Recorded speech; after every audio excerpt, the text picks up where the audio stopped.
You want me to put that on my todger?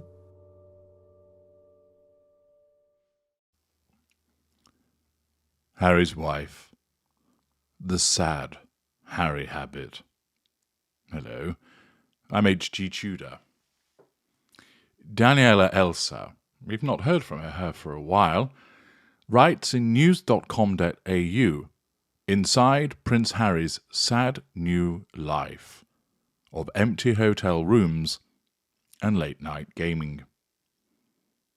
Before we get into the substance of the article, this is a place that many intimate partner primary sources of narcissists find themselves.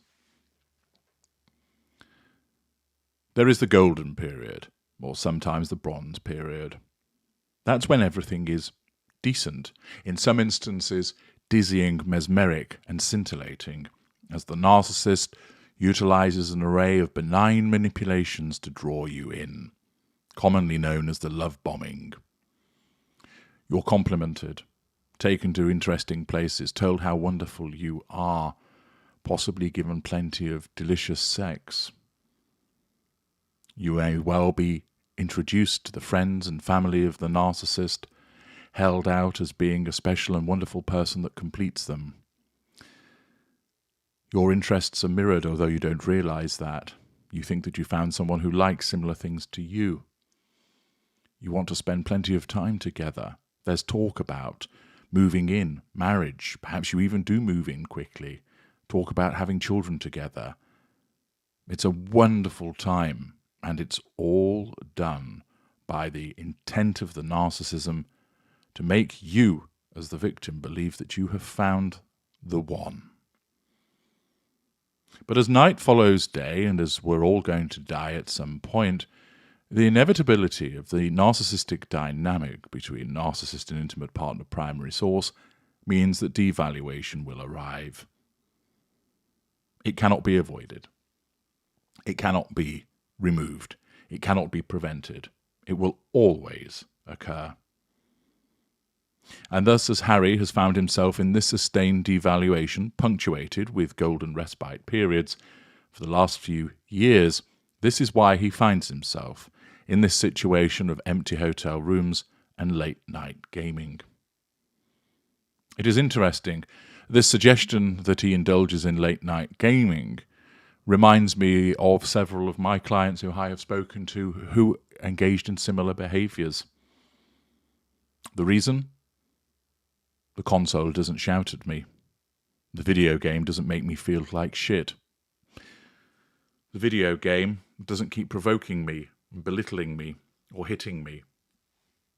Those are the genuine responses provided by people who were victims of narcissists. They took solace in staying on a video game, perhaps locked away somewhere, because then at least they could engage with something which wasn't going to give them a hard time of it. And it's the same for Prince Harry. He is subjected to sustained devaluations, and as I mentioned in immediate parts past him, it's often the case that Harry's wife will utilise her lieutenant, her mother, Doria, to gang up on Harry for the purposes of controlling him. Many intimate partner primary sources find themselves looking to find some solace by removing themselves, albeit temporarily, from the narcissist, often done where they're being subjected to yet another silent treatment, and they think to themselves, well, there's no point me hanging around here, I may as well just go and stay somewhere else. In some instances, it can be a response of the victim where they're angry at the way they're being treated, and they decide, actually, I'm going to stay away from them. I'll weather the storm when I get back, but for now, I need some peace. I need some solace. They know that they're going to have to face the music, but they need a breather from it. And thus, that hapless victim places themselves away from the narcissist for a day or a night in order just to get some breathing space. But what does Daniela Elsa tell us about this? Nearly exactly 6 years ago, Prince Harry touched down in Sydney, and the city succumbed to a bad case of H-mania. The dashing HRH was in town to drum up some noise about the next Invictus Games, and such was his lure that crowds braved truly bucketing rain to see him. Things looked like they were only on the up for the royal. He had a fabulous girlfriend who promised to be the best thing to happen to the royal family since they stopped marrying their first cousins, and his charity work was going gangbusters. It's just a bit depressing when you contrast that Harry with the man of today, with a new report throwing up a bevy of claims that make him sound less like someone freed from a lifelong cage, and more like a teenager who could do with a shower, stern talking to, and a day job. Claims like he games until the wee hours, that he has not one but 2 hotel rooms he allegedly escapes, that there is a chasm between him and his wife, Harry's wife, the Duchess of Sussex, over fame versus privacy, and that his friends back in London want as much to do with him as Queen Camilla wants to sit through a slam poetry festival. Oh, and there's also the pesky question of whether the Sussex's cheapness might have played a part in last week's escape from Midtown paparazzi chase that the police don't seem to think was a chase. Ready to dive in? On paper, Harry now has everything he seemed to desperately want. He had escaped from indentured royal work, has a family of his own, and even a hummingbird feeder to keep him out of Harry's wife's hair. He can ride bikes, hike, barefoot along the beach with the wind in his remaining hair. Actually, nothing stronger than a mild breeze might be the best bet. But this paradisical vision does not quite tally with what the Telegraph's Camilla Tominey has reported, with her instead painting a picture of life inside the bee court of Sussex.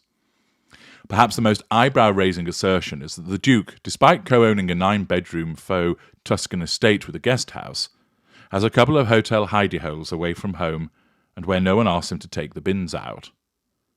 Tominey writes of the Sussexes, such is their independence from each other that the owner of a leading hotel chain in Monteshitshow recently told the Daily Telegraph they have a room set aside for Harry where he occasionally stays on his own.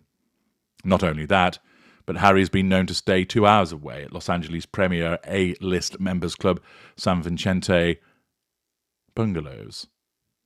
A source at the Uber-exclusive joint told Tominey that seems to be his escape place. Tominey writes that Harry has apparently stayed there after attending Barry's Boot Camp, a high-octane cardio fitness class at the nearby Beverly Center. The image of Harry enjoying a bit of a run on Barry's treadmill, followed by a club sandwich for one in a hotel room, while CNN plays noiselessly in the background, is hardly the powerful, emotionally fulfilling image many had of what his brave new life would be post-Megxit. Interestingly, it wasn't only the Telegraph who have reported that Harry has these bolt-hole hotel rooms, but the Sun too.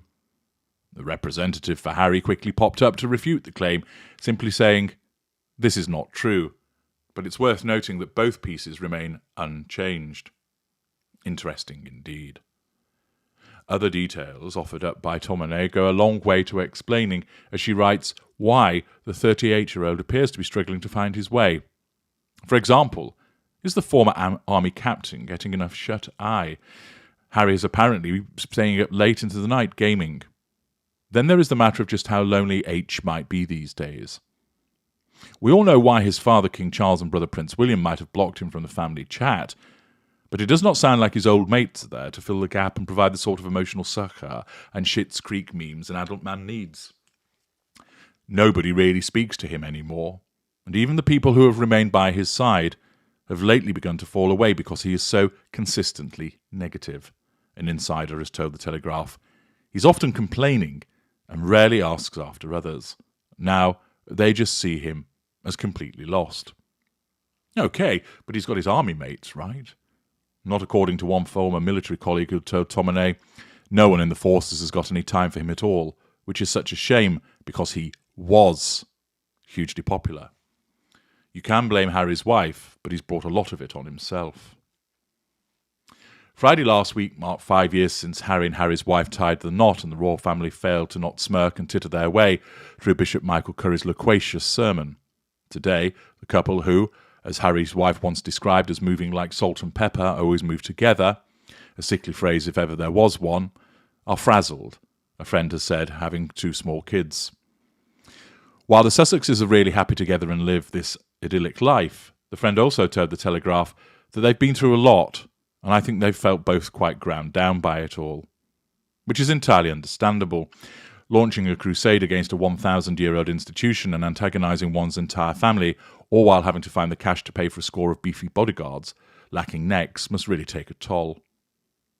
Meanwhile, over at page 6, reporters raised the possibility that the Sussexes, like people with mortgages the world over, have been doing some economising. A source has said Harry and Harry's wife's people called the Carlisle ahead of the trip and asked for a discounted room, and the hotel said no. If they had just paid up and got a hotel in the first place, this supposed dangerous paparazzi chase around town would never have happened. They would have been driven back to the Carlisle, been photographed going inside, and that would have been the end of it. They should have just gotten a hotel for the safety of everyone. Instead, they were cheap and wanted a free place to stay. Just what state might the Sussexes' bank accounts be in? On one hand, Harry's tell-all memoir managed to not only teach a generation of blokes not to rub expensive face cream onto their little majors, but to sell millions of copies. Also, he and Harry's wife are the proud owners of deals with Netflix and Spotify, reportedly worth close to the $200 million mark. That's Australian dollars. Except there is a but here big enough to drive a Sussex-style convoy of SUVs through. A second season of Harry's Wife's Archetypes podcast has yet to be confirmed, and nearly 6 months on from the couple's Netflix 6-part global event, the streaming giant has not announced any new projects with the couple. Harry has had a documentary about the Invictus Games cooking for years now. No release date has been revealed, nor has Penguin Random House popped up to trumpet a new book from either Harry or Harry's wife. The deals they might have be worth about the GDP of Wales, but the Times has previously reported that according to industry insiders, the couple was likely to be on a retainer of somewhere around $1.5 to $2 million, earning more per series that they make. While Harry's wife has signed with Uber talent agency WME, Harry did not, begging the question of where his career might go from here. What does, or will he do all day before it's PlayStation o'clock? Speaking in New York last week to collect her reward, just before the supposed paparazzi chase that derailed everything, Harry's wife said, "You can be the visionary of your own life." It's hard to imagine that Harry of 2018, so wonderfully in love and seemingly having found happiness, would ever envision a life cut off from his family, playing Halo late into the evening and completely lost in the eyes of his mates. Let's just hope things are not truly dire and it is on first-name basis with his local Pizza Hut and has started wearing links. The sad Harry habit of skulking away, finding solace in an empty hotel room where he's going to be left alone, or sitting and gaming late into the night. Not only is this demonstrative of the fact that he doesn't really have anything to do because he doesn't have a proper job, but it also, these comments signal what happens to the victim of a narcissist. Ostracized from friends who now no longer have time for him and see that he's brought much of this on himself, but it actually is all generated from the ostracization that his wife engaged in. He doesn't have a happy marriage. He wants that, but he doesn't, because he's with a narcissist. And there are two problems there. The first is the way that she behaves vis-a-vis the world will cause him to wince at times and shake his head. Because for all of his dim-wittedness and the cloud of his emotional thinking, he will still see instances where he looks at her behaviour and thinks, really? For instance, during the Shitflix docuseries, when she engaged in that ridiculous curtsy, it was writ large over his face that he was totally unimpressed with such dissing of his grandmother. He will see the way that she grasps for fame, and he's not as interested in that as she is. He will find it distasteful, but he knows better than to say something about it now, because each time that he has done so, of course, has been challenge fuel, prompting his wife to round on him. It's easier for him to say nothing. But even then, keeping his mouth shut, whilst advisable for him, he's still going to come up on her radar because he lives with her. And therefore, not only does he have to put up with the way that she behaves vis-a-vis the world at large, much of which, as I've said, he will find distasteful, he's also experiencing the sustained devaluation, where she continues, for want of a better description, to pick on him. He is lonely. He doesn't have any friends in the United States. His friends in Britain are starting to and have abandoned him as a consequence of the way that he has been distanced from them, not keeping in touch, and quite possibly the way that he has behaved towards those friends influenced by the manipulations of his wife. He's cut off from his family. He doesn't have any real hobbies other than playing on the PlayStation. He doesn't have a proper job. He was once ensconced within the royal family and well loved by many people. But he was led away from that, under false pretenses, of course he did not realise. And this is where he finds himself now.